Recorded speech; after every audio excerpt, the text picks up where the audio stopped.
नमस्कार दोस्तों, स्वागत है आपका आपके अपने YouTube चैनल पर। दोस्तों, हिंदी सब्जेक्ट में हमारा 20 डेज का टारगेट चला हुआ था और आज जो है वो हमारा डे 5 है और आज जो है वो हम कारक का टॉपिक करेंगे। ये जो टॉपिक है ये आपका मोस्ट इंपॉर्टेंट टॉपिक है क्योंकि यहाँ से जो है वो आपका क्वेश्चन बनेगा। तो सबसे पहले आपको यही पता होना चाहिए कि कारक की परिभाषा क्या होती है। तो देखिए, कारक की परिभाषा क्या कहती है कि संज्ञा या सर्वनाम का वाक्य के अन्य शब्दों विशेष क्रिया से संबंध बताने वाले शब्दों को कारक कहते हैं।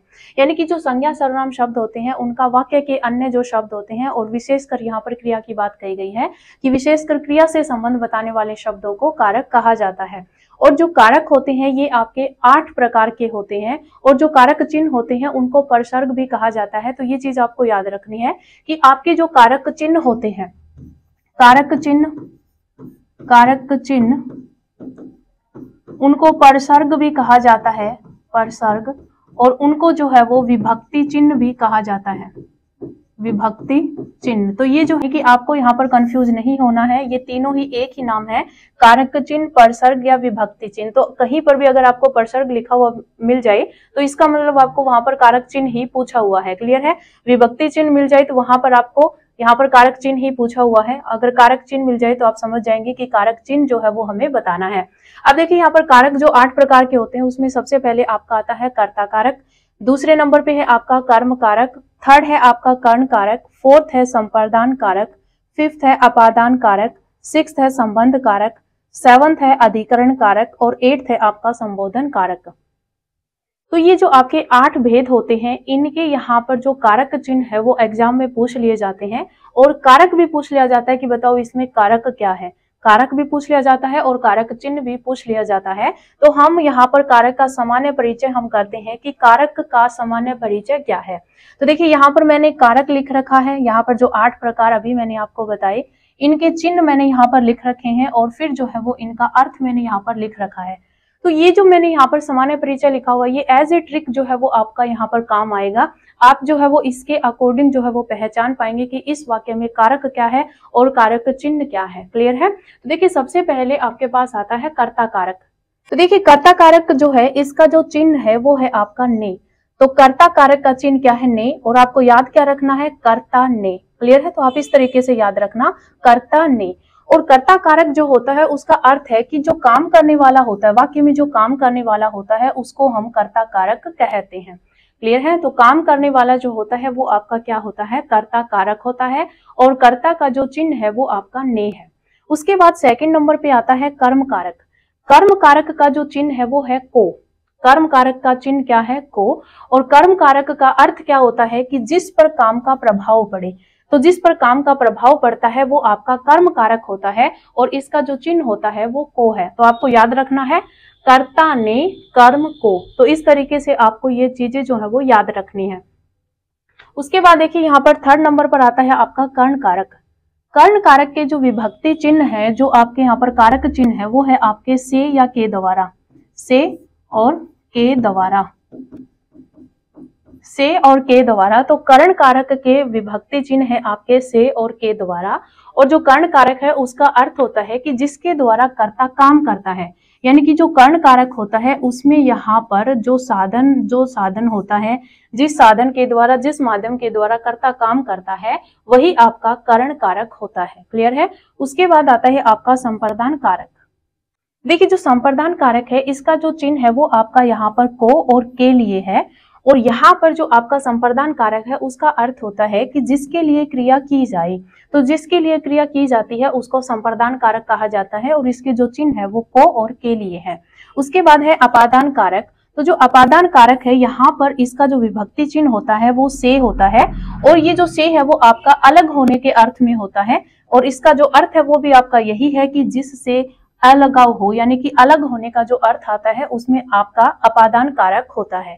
क्लियर है? उसके बाद आपका है यहाँ पर संबंध कारक। संबंध कारक में जो आपके विभक्ति चिन्ह होते हैं वो आपके होते हैं का, की, के, ना, नी, ने और रा, री, रे। क्लियर है? तो ये जो है वो विभक्ति चिन्ह होते हैं।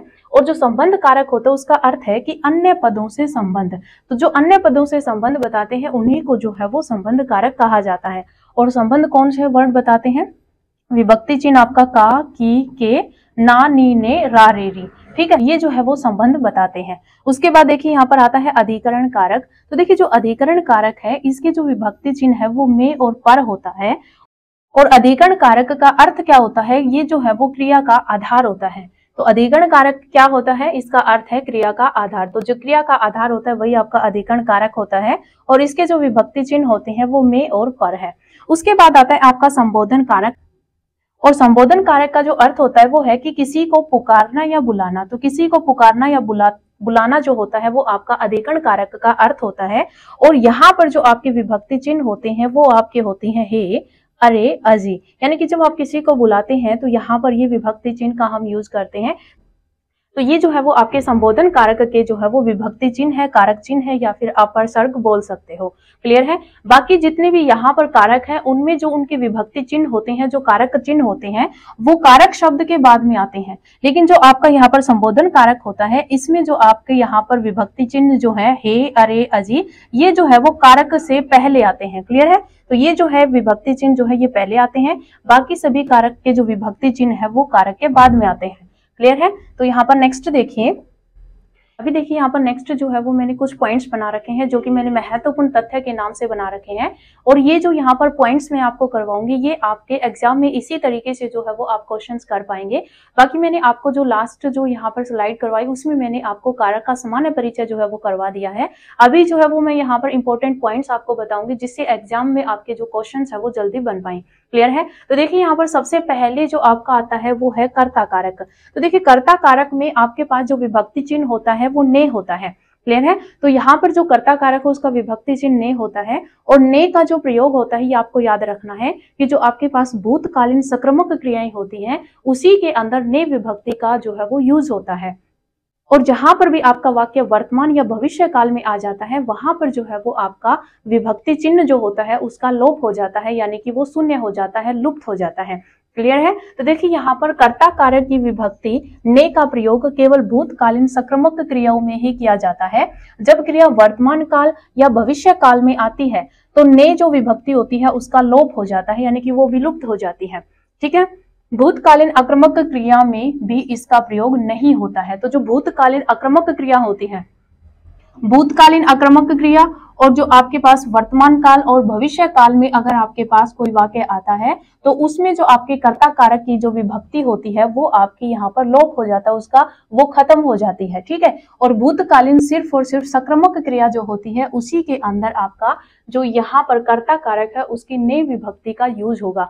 भूतकालीन अकर्मक क्रिया होगी या फिर अगर आपके पास वर्तमान या भविष्य काल होगा उसमें ने विभक्ति का लोप हो जाएगा। अकर्मक और सक्रामक क्रियाएं मैंने आपको लास्ट जो चैप्टर आपको पढ़ाया था वहां पर मैंने आपको करवा दिया था। क्लियर है। अब देखिए यहाँ पर जैसे मैंने फर्स्ट जो एग्जाम्पल लिख रखा है इसमें है कि राम ने पाठ पढ़ाया।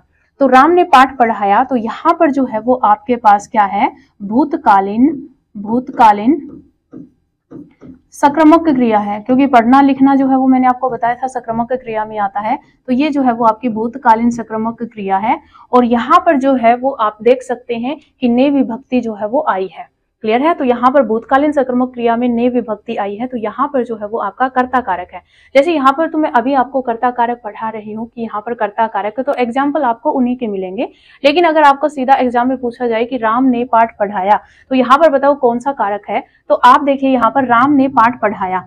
तो यहाँ पर जो है वो आप देख सकते हो कि यहाँ पर पढ़ाया यानी कि ये जो है वो आपकी भूतकालीन सक्रामक क्रिया है। तो यहाँ पर जो है वो आपका कर्ता कारक हो जाएगा। और आप कर्ता कारक को पहचानने के लिए ये भी कर सकते हैं, जहां पर क्रिया होती है उससे पहले जो है वो आप कौन शब्द लगाकर प्रश्न कर सकते हैं। और जहां पर कौन से प्रश्न ना उत्तर ना मिले तो आप यहाँ पर जो है वो किसने भी लगाकर जो है वो प्रश्न कर सकते हैं। क्लियर है। तो जैसे यहाँ पर फर्स्ट जो आपको एग्जांपल दे रखा है इसमें राम ने पाठ पढ़ाया, इसमें हम जो है वो पढ़ाया जो हमारे पास क्रिया है इससे पहले कौन या किसने लगाकर प्रश्न करेंगे। तो यहाँ पर जो है वो हम लगा सकते हैं किसने, कि किसने पढ़ाया, तो यहाँ पर जो है वो राम ने पढ़ाया। तो यहाँ पर कर्ता कौन हो गया, राम हो गया। राम क्या है, राम आपका कर्ता है, यानी कि ये आपका कर्ता कारक हो गया। क्या हो गया, कर्ता कारक हो गया। और ने जो है ये आपका कर्ता विभक्ति चिन्ह हो गया। ठीक है। तो ये क्या है, ये आपका कर्ता कारक चिन्ह भी आप बोल सकते हो, कर्ता कारक चिन्ह है। क्लियर है? तो ये चीज आपको याद रखनी है। यहाँ पर कर्ता कारक कौन है? राम है, और कर्ता कारक चिन्ह कौन है? यहाँ पर ने है। क्लियर है? तो ये चीज आपको याद रखनी है। अब देखिए यहाँ पर सेकंड जो मैंने एग्जांपल लिख रखा है, इसमें है कि राम पाठ पढ़ाता है। तो यहाँ पर आप जो पढ़ाना जो क्रिया है, पढ़ाता जो है, इससे पहले आप कौन या किसने लगाकर प्रश्न करोगे तो यहाँ पर आपका क्या लगेगा कि कौन पढ़ाता है। कौन पढ़ाता है? तो कौन पढ़ाता है? राम पढ़ाता है। तो यहाँ पर जो है वो आपका कर्ता कारक होगा। राम जो है ये आपका कर्ता कारक है। और यहाँ पर देखिए, क्योंकि यहाँ पर राम पाठ पढ़ाता है, ये आपका वर्तमान काल है। क्या है? वर्तमान काल है। तो यहाँ पर ने विभक्ति का जो है वो लोप हो गया, यानी कि यहाँ पर जो है वो ने विभक्ति नहीं आएगी। तो एक चीज आपको ध्यान रखना है कि आपको अगर ये वाक्य देकर कि राम पाठ पढ़ाता है, इसमें ये पूछ लिया जाता है कि बताओ कि इसमें कौन सा कारक चिन्ह है, और आपको ऑप्शन दे दिए जाएंगे कि राम जो है वो विभक्ति चिन्ह है, पाठ विभक्ति चिन्ह है, या शून्य विभक्ति चिन्ह है। तो वहां पर आपको ध्यान रखना है कि आपको जो ऑप्शन दिया होगा शून्य विभक्ति चिन्ह, तो वहां पर आपका ऑप्शन जो शून्य विभक्ति चिन्ह होगा वही सही होगा।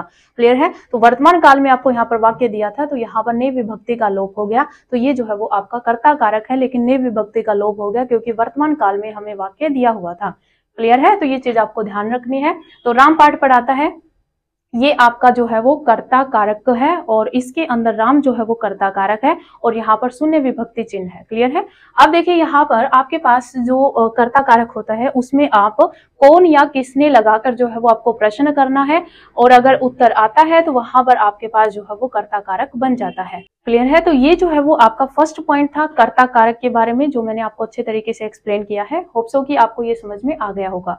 क्लियर है? नेक्स्ट सेकंड पॉइंट देखिए। सेकंड पॉइंट जो है, इसमें आपके पास जैसे कर्म कारक और जो संप्रदान कारक होता है, इन दोनों के ही जो विभक्ति चिन्ह होते हैं वो को होते हैं। क्लियर है? दोनों में विभक्ति चिन्ह क्या आता है? को आता है।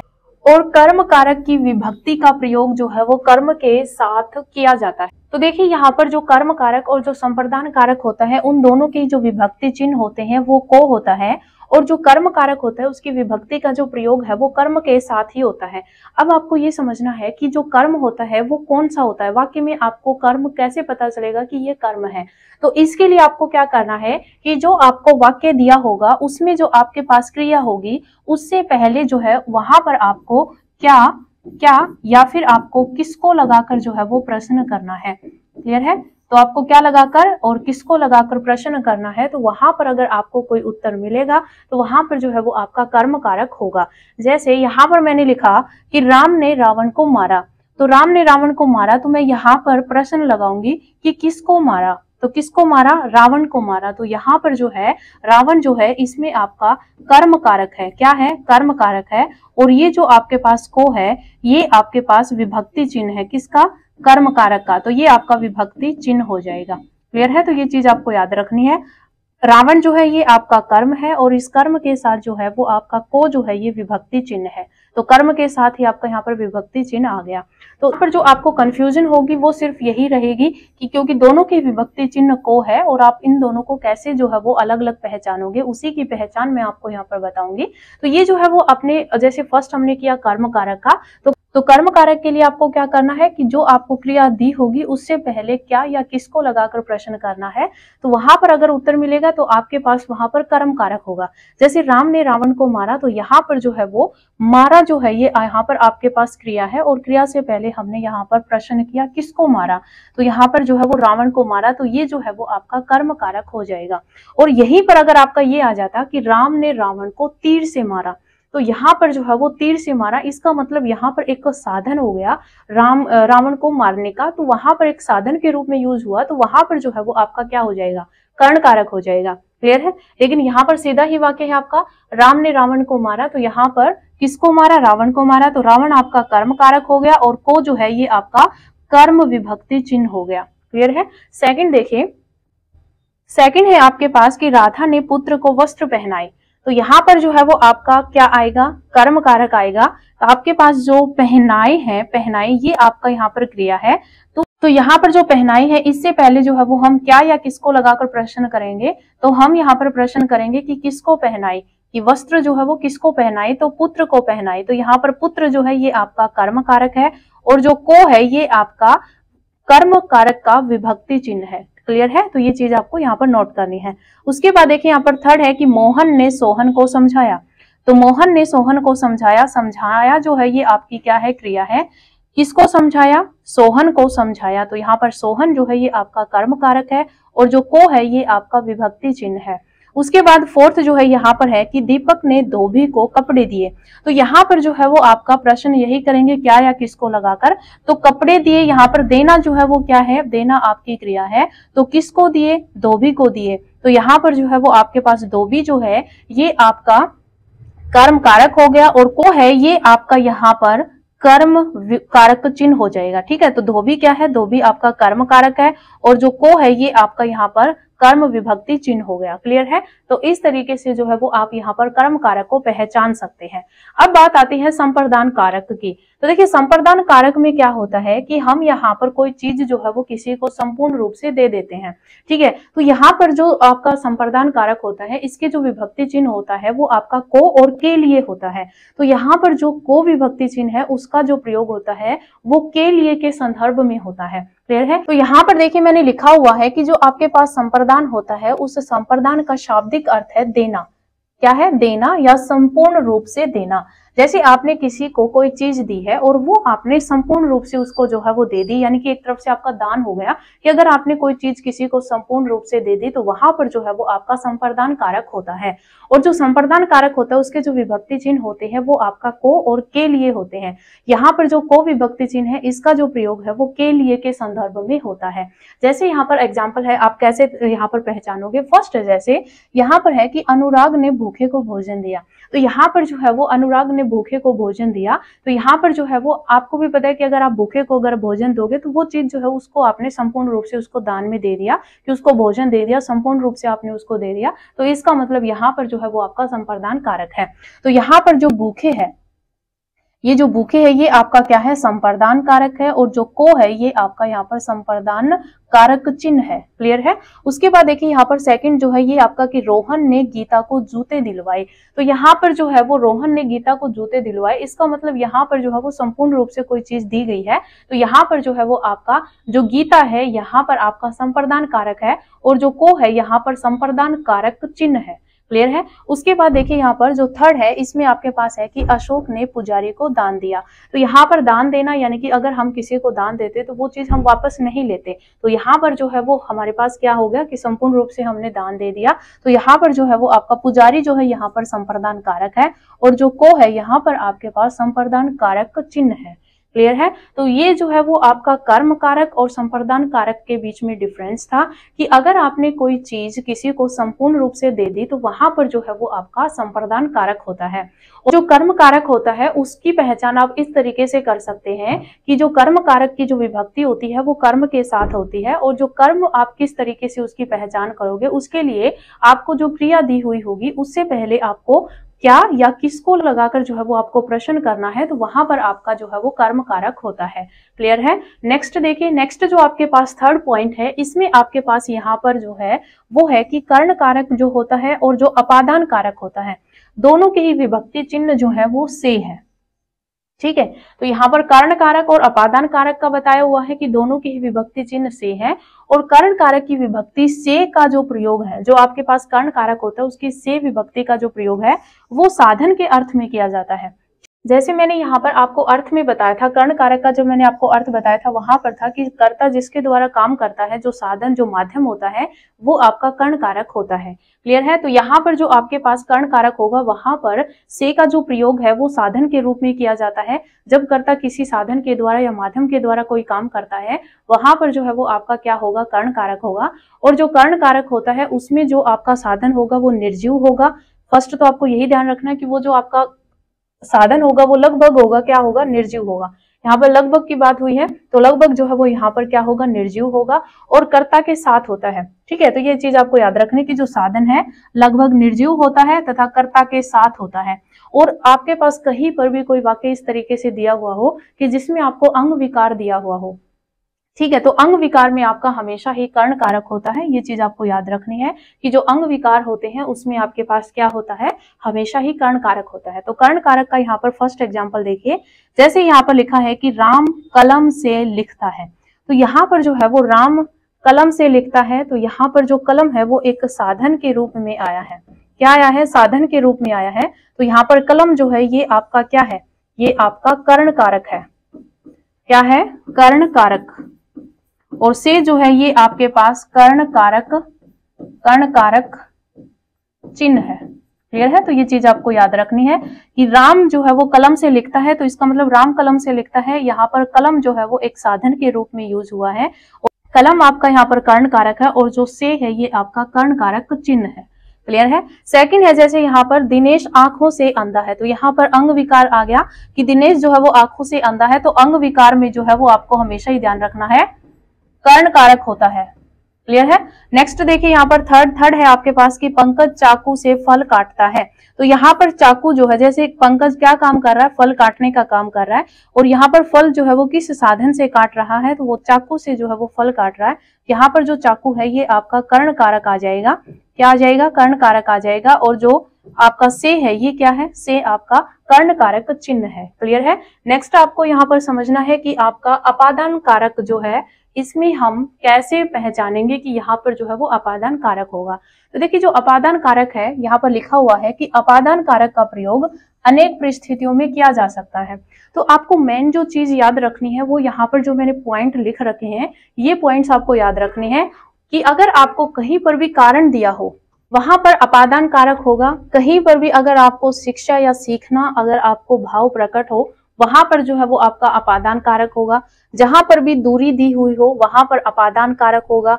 कहीं कोई शुरुआत होती हो वहां पर आपका अपादान कारक होगा। शर्म लाज में आपका अपादान कारक होगा। डरना या भय में आपका अपादान कारक होगा। तुलना में आपका अपादान कारक होगा, और भिन्नता में आपका अपादान कारक होगा। अब यहाँ पर अगर हम अपादान कारक का बिल्कुल सामान्य भाषा में अगर इसका अर्थ निकालें, तो अपादान कारक का जो मीनिंग होता है वो है अलग होने के अर्थ में। ठीक है। तो अगर आपको कहीं पर भी अलग होने का अर्थ निकले, कहीं पर भी अगर आपको लगे कि ये जो है वो यहाँ पर अलग होने का भाव आ रहा है, तो वहां पर जो है वो आपका अपादान कारक होगा। जैसे यहाँ पर मैंने जो पॉइंट लिखे इसके बारे में आपको मैं बता देती हूँ। जैसे कहीं पर अगर आपको कोई कारण दिया हो, जैसे कि यहाँ पर लिखा हो, मैंने मान लीजिए एक एग्जाम्पल लिखा कि मैं गर्मी से परेशान हूं। तो यहाँ पर जो है वो एक कारण दिया हुआ है कि मैं गर्मी से परेशान हूं, तो इसके अंदर जो है वो आपका यहाँ पर अपादान कारक होगा। तो यहाँ पर गर्मी जो है ये आपका अपादान कारक है, और से जो है ये आपका अपादान कारक चिन्ह है। क्लियर है। तो अगर आपको कहीं पर भी कारण दिया हुआ हो वहां पर आपका अपादान कारक होगा। शिक्षा और जहां पर सीखना होगा, शिक्षा और सीखना जहां पर आएगा वहां पर आपका अपादान कारक होगा। जैसे अगर मैं लिखूं कि सीता गुरुजी से नृत्य सीखती है। तो गुरुजी से नृत्य सीखती है, इसके अंदर जो है वो आपके पास क्या आ जाएगा, यहाँ पर जो है वो आपका सीखना और शिक्षा से रिलेटेड यहाँ पर एक वाक्य है, जिसके अंदर ये दिया हुआ है कि सीता गुरुजी से नृत्य सीखती है। तो जो गुरुजी है इसके अंदर आपका यहाँ पर अपादान कारक है, और जो से है यहाँ पर आपके पास अपादान कारक चिन्ह है। क्लियर है। तो यहाँ पर शिक्षा और सीखना हो गया, तो यहाँ पर अपादान कारक हो गया। उसके बाद जो है वो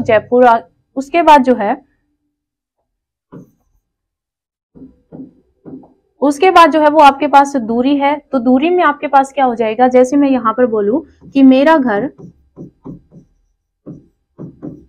जयपुर से 20 किलोमीटर दूर है। ठीक है। तो यहाँ पर जो है वो दूरी का बताया हुआ है कि मेरा घर जयपुर से 20 किलोमीटर दूर है। तो यहाँ पर जो जयपुर है इसमें आपका अपादान कारक है, और जो से है यहाँ पर आपका अपादान कारक चिन्ह है। क्लियर है। नेक्स्ट देखिए, नेक्स्ट जो है यहाँ पर है शुरुआत। शुरुआत का मतलब यहाँ पर जैसे मैं एक एग्जांपल लिखती हूँ कि गंगा हिमालय से निकलती है। गंगा हिमालय से निकलती है। तो यहाँ पर जो है वो आप इस तरीके से भी कर सकते हैं कि यहाँ पर अलग होने का अर्थ है कि गंगा हिमालय से निकलती है, यहाँ पर अलग का जो है वो भाव भी आ रहा है, लेकिन यहाँ पर जो पॉइंट बनेगा वो बनेगा शुरुआत से, क्योंकि जो गंगा है उसकी शुरुआत हिमालय से होती है। तो यहाँ पर जो है वो आपका अपादान कारक होगा। तो गंगा हिमालय से निकलती है, इसके अंदर जो है वो आपका अपादान कारक है। उसके बाद है शर्म और लाज। शर्म और लाज में आपके पास यहाँ पर जो कहीं पर भी अगर शर्म लाज की अगर कोई बात होगी तो वहां पर अपादान कारक होगा। जैसे अगर मैं लिखूं कि सीता अपने जेठ से शर्माती है। ठीक है, तो यहाँ पर जो है वो आपका क्या आ जाएगा, यहाँ पर आपका अपादान कारक होगा। क्लियर है, तो ये चीज जो है वो आपको याद रखनी है कि जहां पर भी शर्म लाज आ जाए वहां पर आपका अपादान कारक होगा। क्लियर है। नेक्स्ट देखिए, नेक्स्ट जो है वो आपका है डरना और भय। डरना और भय जहां पर भी आ जाए वहां पर अपादान कारक होगा। जैसे कि मैं लिखूं कि गीता कुत्ते से डरती है। ठीक है, तो यहाँ पर डरना का जो है वो भाव आ गया, तो इसका मतलब यहाँ पर जो है वो अपादान कारक होगा। नेक्स्ट है आपके पास तुलना। तो जहां पर भी तुलना की जाएगी वहां पर जो है वो आपका अपादान कारक होगा। जैसे अगर मैं एग्जांपल दूं तो आपके पास हो जाएगा कि सीता गीता से सुंदर है। तो यहाँ पर जो है वो आपका क्या हो जाएगा, यहाँ पर तुलना की गई है तो इसका मतलब यहाँ पर अपादान कारक हो जाएगा। भिन्नता अगर हम करें तो अगर कोई चीज भिन्न दी हुई हो किसी से तो वहां पर आपका अपादान कारक होगा। जैसे राम की शकल श्याम से अलग है। ठीक है, तो इसके अंदर जो है वो आपका अपादान कारक होगा। तो ये जो है वो आपको याद रखने हैं। कहीं पर भी कारण दिया हुआ हो, शिक्षा या सीखना हो, दूरी हो, शुरुआत हो, शर्म लाज हो, डरना या भय, तुलना या भिन्नता, अगर यहाँ पर ये चीजें अगर आपको कहीं पर भी दिखे, कोई भी वाक्य अगर आपको इनसे रिलेट करके दिया हुआ हो तो वहां पर आपका अपादान कारक होगा। नेक्स्ट देखिए, अभी देखिए यहाँ पर नेक्स्ट जो आपके पास 4th नंबर पॉइंट है ये है आपका संबंध कारक। तो देखिए संबंध कारक की परिभाषा क्या कहती है कि दो पदों में संबंध बताने वाला कारक संबंध कारक कहलाता है। तो दो पदों में जो भी आपका यहाँ पर संबंध बताएगा वो आपका संबंध कारक होगा। संबंध कारक की जो विभक्ति का जो है वो अधिकतर प्रयोग सर्वनाम शब्दों के साथ किया जाता है। ठीक है, जो संबंध कारक की जो विभक्ति होती है उनका जो प्रयोग होता है वो लगभग सर्वनाम के साथ किया जाता है। यहाँ पर सर्वनाम शब्द जैसे यहाँ पर दिया हुआ कि जैसे हमारा, हमारी, मेरी, तुम्हारी, उसके, आपकी, ये जो है वो आपके यहाँ पर सर्वनाम शब्द हो जाते हैं। तो इनके साथ जो है वो हमारा क्या हो जाएगा, ये जो संबंध कारक, जैसे हमारे पास संबंध कारक क्या था, रा, री, यहाँ पर भी री है, यहाँ पर भी री है, ये का, के, की जैसे हमने यूज किया था। तो ये जो है वो आपके आगे जो वर्ड दी हुई है क्या है, ये सारे सर्वनाम ही है। तो सर्वनाम के साथ ही यहाँ पर जो है वो संबंध कारक जो विभक्ति चिन्ह है उनका यूज हुआ है। क्लियर है। जैसे यहाँ पर फर्स्ट जो एग्जाम्पल है ये है कि तुम्हारा भाई आ रहा है। तुम्हारा जो है ये आपका सर्वनाम के साथ जो है वो आपका क्या है, विभक्ति चिन्ह है। तो यहाँ पर जो है वो आपका संबंध कारक है। क्लियर है। उसके बाद जैसे यहाँ पर दिया हुआ है कि मेरा भाई कल जयपुर जाएगा। तो मेरा भाई कल जयपुर जाएगा, तो यहाँ पर जो मेरा है यहाँ पर सर्वनाम शब्द के साथ ही जो है वो आपका यहाँ पर संबंध कारक का जो विभक्ति चिन्ह है वो दिया हुआ है रा। तो यहाँ पर जो है वो आपका क्या हो जाएगा, संबंध कारक हो जाएगा। ये जो आपका संबंध कारक है ये आप आसानी से पहचान सकते हो। क्लियर है। उसके बाद देखिए यहाँ पर 5th नंबर पॉइंट पर है आपका अधिकरण कारक। देखिए यहाँ पर अधिकरण कारक जो है, यहाँ पर इस कारक का जो प्रयोग है वो लगभग हम वाक्य शुद्धि में करते हैं। ठीक है, और जो अधिकरण कारक है इसके जो विभक्ति चिन्ह होते हैं वो आपके पास होते हैं में और पर। तो ये चीज आपको याद रखनी है, जो अधिकरण कारक होता है इसमें आपके पास जो है विभक्ति चिन्ह में और पर होते हैं। ठीक है, और यहाँ पर जो है वो जैसे हम कई जगह पर जैसे हम ऊपर शब्द का यूज कर लेते हैं, और ऊपर शब्द जहां पर भी आता है वहां पर ये होता है कि कई स्थान पर जो ऊपर के स्थान पर जो है वो हम पर शब्द का प्रयोग करते हैं। ठीक है, तो यहाँ पर जो है वो वाक्य शुद्धि में ये प्रयोग होता है कौन सा, अधिकरण कारक। और इसमें अधिकतर जो हम ऊपर शब्द का प्रयोग करते हैं वहां पर जो है वो हमारे पास क्या होगा, पर शब्द होगा, तभी आपका वाक्य जो है वो शुद्ध होगा। जैसे यहाँ पर फर्स्ट जो आपको एग्जाम्पल दिया हुआ है इसमें है कि आज बजट के ऊपर बहस होगी। तो यहाँ पर जो है वो ऊपर जो है ये आपका गलत है, ये जो वाक्य है वो आपका क्या है, गलत है। यहाँ पर जो आपका वाक्य बनेगा वो ये बनेगा कि आज बजट पर बहस होगी। तो यहाँ पर ऊपर के स्थान पर क्या आया, पर शब्द आया। तो यहाँ पर ये जो वाक्य है ये आपका शुद्ध हो गया। तो यहाँ पर जो है वो आज बजट पर बहस होगी, तो यहाँ पर वाक्य जो है वो आपका क्या हो गया, शुद्ध हो गया। और एक चीज जो है वो आपको याद रखनी है कि हम कहाँ पर ऊपर शब्द का यूज करेंगे और कहाँ पर शब्द का यूज करेंगे। तो ये चीज आपको ध्यान रखनी है कि जहां पर भी आप पर शब्द का यूज करो वहां पर क्या होगा कि उन दोनों के बीच में कोई संबंध होना चाहिए, दोनों के बीच में कोई स्पर्श होना चाहिए, दोनों चीजें एक दूसरे से संबंधित होनी चाहिए, वहां पर आपका पर शब्द होगा। ठीक है, चिड़िया पेड़ में बैठी है। तो यहाँ पर देखिए चिड़िया पेड़ में बैठी है, तो ये जो आपका वाक्य है ये आपका गलत हो गया। और चिड़िया पेड़ पर बैठी है, ये आपका सही हो गया, क्योंकि यहाँ पर चिड़िया जो है वो पेड़ पर ही बैठती है। आप इस तरीके से भी समझ सकते हो, चिड़िया का और पेड़ का जो है वो आपस में संबंध है, तो चिड़िया पेड़ पर बैठी है, ये जो वाक्य है ये आपका यहाँ पर शुद्ध होगा। क्लियर है, तो ये चीज आपको याद रखनी है। अब देखिए, जैसे हम यहाँ पर जो आम भाषा हम यूज करते हैं, हम ऐसे बोल देते हैं कि मैं घर पर हूँ, तो जो मैं घर पर हूँ ये जो वाक्य है ये आपका अशुद्ध है। ठीक है, मैं घर पर हूँ, ये जो वाक्य है वो क्या है, अशुद्ध है। क्या होता है शुद्ध वाक्य? शुद्ध होता है कि मैं घर में हूँ, ये जो है वो आपका शुद्ध वाक्य होता है। अगर आप एक चीज और यहाँ पर जो है वो पहचान कर सकते हैं कि मैं कहाँ पर आएगा और पर कहाँ पर आएगा। मैं कहाँ पर आएगा? मैं आएगा अगर आपकी कोई जगह जहां पर भी अगर आप हो वो अगर तीनों ओर से घिरी हो, तीन ओर से, ठीक है, मैक्सिमम यहाँ पर क्या हो, तीन ओर से अगर घिरी होगी, वहां पर जो है वो आपका मे यूज होगा। क्या होगा? मे यूज होगा। और पर कहां पर आएगा? जहां पर तीन ओर से जो है वो घिरा ना हो, ठीक है, घिरा हुआ ना हो, वहां पर आपका पर आएगा। जैसे मैंने आपको एग्जांपल दिया कि मैं घर पर हूं, तो यहाँ पर जो है वो ये वाक्य जो है वो आपका अशुद्ध है। आपका जो शुद्ध वाक्य होगा वो ये होगा कि मैं घर में हूँ। ठीक है, तो मैंने आपको बताया कि मैं वहां पर यूज होगा जहां पर मैक्सिमम तीनों ओर से घिरा हो। तो आपका जो घर होता है वो आपका लगभग तीनों ओर से घिरा होता है, यानी कि चार दीवारी होती है आपका घर। लेकिन यहाँ पर हम ऐसे ही मान के चलते कि तीनों ओर से जो वो घिरा होता है, तीन से ज्यादा भी हो सकता है, लेकिन यहाँ पर आपका घर तीनों ओर से घिरा होता है, तो इसका मतलब यहाँ पर में आएगा। और जहां पर आपका तीनों ओर से खुला होता है वहां पर जो है वो आपका पर यूज होता है। क्लियर है, तो इस तरीके से आपको अधिकरण कारक को जो है वो पहचानना है, और अधिकरण कारक का लगभग प्रयोग जो है वो वाक्य शुद्धि में ही किया जाता है। नेक्स्ट देखिए, नेक्स्ट जो है वो आपके पास यहाँ पर मैंने नोट लिखा हुआ है, तो देखिए नोट क्या कहता है कि दो वस्तुओं में जब आपस में स्पर्श होता है अर्थात एक दूसरे से संबंधित होता है, तो वहां पर शब्द का प्रयोग होता है, तथा जब दो वस्तुओं के मध्य स्थान होता है अर्थात जो एक दूसरे से संबंधित नहीं होते, वहां ऊपर शब्द का प्रयोग होता है। जैसे कि यहाँ मैं छत पर हूं, ये जो वाक्य है वो आपका अशुद्ध वाक्य है, और अगर मैं यहाँ पर लिखूं कि मैं छत पर हूं, तो ये जो वाक्य है ये आपका शुद्ध है। तो यहाँ पर आप इस तरीके से भी जो है वो पहचान सकते हैं, क्योंकि मैंने आपको जब बोला था कि जो पर शब्द है वो तब आता है, अगर आप इस नोट को भी अगर ध्यान ना रखो तो आप इसको इस तरीके से भी जो है वो पहचान सकते हैं कि जो पर है वो आपका तीनों ओर से खुला होता है। तो जब आप छत पे होते हैं तो जो छत है वो क्या होती है? तीनों ओर से खुली होती है। ठीक है, यानी कि तीनों ओर से खुला हुआ होता है, तो वहां पर जो है वो आपके पास पर आएगा। तो मैं छत पर हूं, ये जो है वो आपका वाक्य शुद्ध हो जाएगा। तो इस तरीके से जो है वो आप इनको पहचान सकते हैं।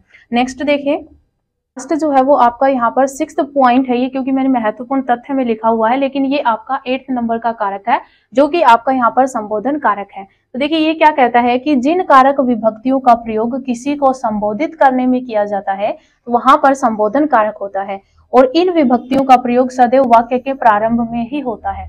और संबोधन कारक को पहचानना सबसे आसान होता है। जैसे फर्स्ट हमें दे रखा है, अरे कहाँ जा रहे हो, तो ये आपका यहाँ पर क्या है? संबोधन कारक है। बच्चों मेरे पास आओ, ये जो बच्चों है ये आपका यहाँ पर संबोधन कारक है, क्योंकि जब हम किसी को पुकारते हैं, किसी को बुलाते हैं, तो वहां पर जो है वो आपका संबोधन कारक का जो है वो प्रयोग होता है। क्लियर है, तो ये आपका यहाँ पर संबोधन कारक हो गया। तो ये जो है वो हमारा कारक का जो टॉपिक था उसकी यहाँ पर थ्योरी थी। अब हम यहाँ पर जो है वो कुछ क्वेश्चंस करेंगे। तो देखिए यहाँ पर फर्स्ट क्वेश्चन हमें क्या गिवन है। फर्स्ट क्वेश्चन में हमें दे रखा है कि सरकार मुझे नौकरी से मत निकालिए, कि सरकार मुझे नौकरी से मत निकालिए। तो यहाँ पर देखिए, अगर कोई आपको कह रहा है कि सरकार मुझे नौकरी से मत निकालिए, इसका मतलब यहाँ पर जो है वो अलगाव का जो है वो अर्थ आ रहा है कि अगर उसे नौकरी से निकाला तो वहां पर जो है वो नौकरी से क्या हो जाएगा? अलग हो जाएगा।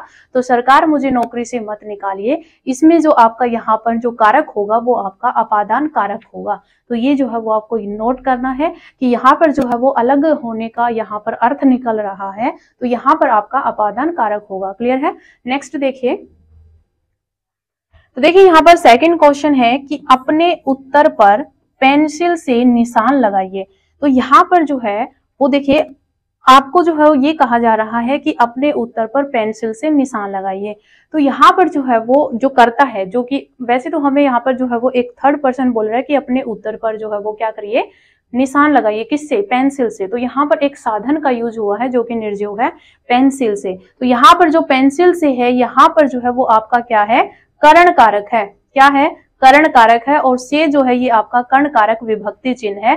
तो यहाँ पर आपका डी ऑप्शन जो है ये करेक्ट हो जाएगा कि अपने उत्तर पर पेंसिल से निशान लगाइए। तो यहाँ पर जो करता है वो एक साधन का यूज कर रहा है, साधन से अपना कोई काम कर रहा है, और वो साधन क्या है, पेंसिल है, तो यहाँ पर आपका कर्ण कारक हो जाएगा। नेक्स्ट देखिए, तो देखिए यहाँ पर थर्ड नंबर क्वेश्चन है कि कृष्ण ने कंस को मारा। तो कृष्ण ने कंस को मारा, इस वाक्य में हमें कारक पूछ रखा है कि कारक कौन सा होगा। यहाँ पर जो है वो अंडरलाइन जो दे रखी है वो यहाँ पर पूरे पर दे रखी है कि कृष्ण ने कंस को मारा, तो यहाँ पर आपको बताना है कि कौन सा कारक होगा। तो देखिए अंडरलाइन क्या है, कृष्ण ने कंस को मारा। तो देखिए मैंने आपको एक पहचान बताई थी कि जो आपके पास यहाँ पर जो क्रिया होती है उससे पहले कौन या किसने लगाकर प्रश्न करने पर जो उत्तर आता है वो आपका कर्ता कारक होता है, और अगर आप क्या या किसको लगाकर प्रश्न करोगे यहां पर जो है वो आपका कर्म कारक आता है। क्लियर है? तो देखिए यहां पर जो है मैं अगर प्रश्न करूं कि किसने मारा, तो किसने मारा, कृष्ण ने मारा, तो यहां पर क्या है, कर्ता है, यानी कि पहला जो ऑप्शन होगा उसमें क्या होगा, कर्ता होगा, और आपका ये थर्ड में ही है, तो ये आपका आंसर होगा। अगर हम कर्म की बात करें तो यहाँ पर हम करेंगे कि किसको मारा, कंस को मारा, तो जो कृष्ण है इसमें आपका कर्ता है, और जो कंस है इसमें आपका कर्म कारक है। तो ने जो है, ने ये आपका कर्ता कारक चिन्ह है, और जो को है ये आपका कर्म कारक चिन्ह है। तो यहाँ पर है कृष्ण ने कंस को मारा, इस वाक्य में आपका कर्ता और कर्म है। क्लियर है? तो ये चीज आपको ध्यान रखनी है कि आपको अंडरलाइन जो है वो कितने वर्ड्स पर दे रखी है, ये चीज भी आपको नोट करनी है। क्लियर है? नेक्स्ट देखिए यहाँ पर फोर्थ नंबर क्वेश्चन में हमें दे रखा है कि पेड़ से कई आम गिरे। तो यहाँ पर जो है वो अलग होने का अर्थ हो रहा है कि यहाँ पर जो है वो पेड़ से आम जो है वो नीचे गिर गए, अलग हो गए पेड़ से, तो यहाँ पर जो है वो आपका अपादान कारक होगा।